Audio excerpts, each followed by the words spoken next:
প্রতিদিন করার মতো কিছু ছোট ছোট আমলে সালেহ শিখিয়ে দিবেন।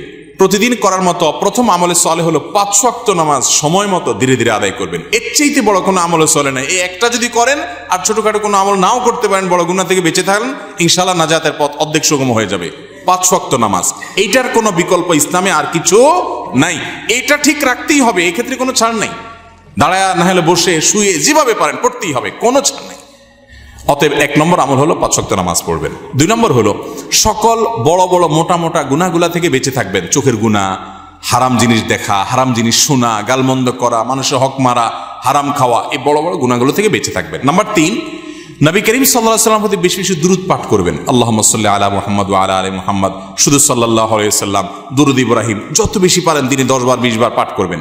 নাম্বার 4, ইস্তিগফার বেশি বেশি করবেন। আস্তাগফিরুল্লাহ ওয়া আতুবু ইলাইহি, আস্তাগফিরুল্লাহ ওয়া আতুবু ইলাইহি, আস্তাগফিরুল্লাহ আল্লাযী লা ইলাহা ইল্লা হুয়াল হাইয়ুল কাইয়্যুম, এরকম ইস্তিগফার পড়বেন। নাম্বার 5, যেই কোনো কাজ করবেন, এই কাজগুলোর পাশাপাশি কোরআনে কারীমের তেলাওয়াত প্রতিদিন একটু একটু করে করবেন। বিশেষ করে সূরা ইখলাস, কুল হুয়াল্লাহ সূরা একবার পড়লে 3 ভাগের কোরআন 3 ভাগের 1 ভাগ পড়ার সমান সওয়াব হয়। অতএব আপনি চাইলে কয়েক মিনিটের ভিতরে পুরো 1 খতম কোরআনের সওয়াব পেতে পারেন। বিশেষ সূরা ইখলাস পাঠ করবেন।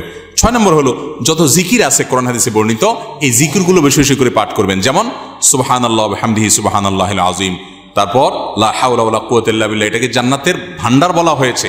তারপর আপনার দুরূদ ইব্রাহিমের পাশাপাশি অন্যান্য সাধারণ দুরূদ তো পড়বেনই।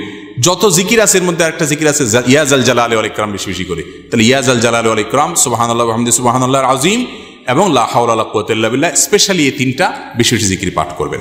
কোনো মুসলমানকে জাহান্নামে দেওয়ার পর কখনো কি তাকে জান্নাতে দেওয়া হবে? খুব গুরুত্বপূর্ণ একটা প্রশ্ন। একটু আগে যে গোষ্ঠীর কথা বলছিলাম, যারা আমাদের নবীজির হাদিসকে অস্বীকার করে, তারা শুধু কোরআন দিয়ে চলতে চায়। শুধু কোরআনে এত ইনিশিয়েট দেওয়া আছে যে এটা দিয়ে সে চলতে পারবে না।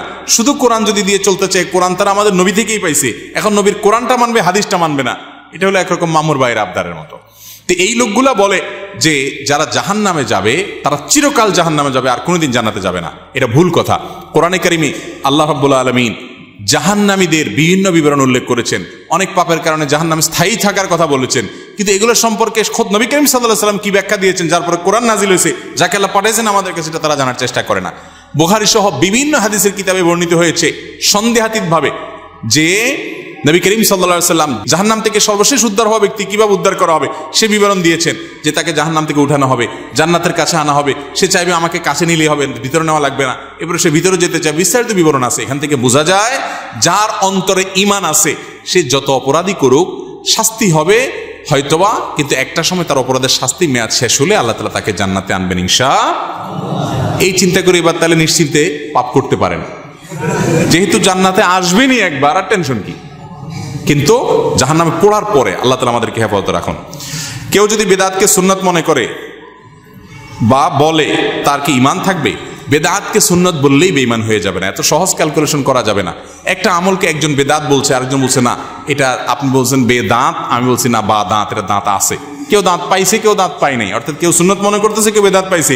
এটা নিয়ে ইজতিহাদ বা বুঝের মত পার্থক্য হতে পারে, এর কারণে কেউ কাফের বা মুসলমান হবে না। বেদাত জঘন্য খারাপ জিনিস, কিন্তু এই খারাপ জিনিস কোনটা, এটা বেদাত কিনা আদৌ, এটা নিয়ে সংজ্ঞানী ওলামাদের মধ্যে মত পার্থক্য থাকতে পারে। অনেক বড় বড় ইমামদের মধ্যে মত পার্থক্য আছে। একই কথাকে একজন ইমাম বলছেন বেদাত, আরেকজন বলছেন এটা বেদাত না। অতএব এটা নিয়ে মারামারি করবেন না। মেয়েদের সাদা স্রাব হলে নামাজ পড়তে পারবে কিনা? সবাই দেখে নাও।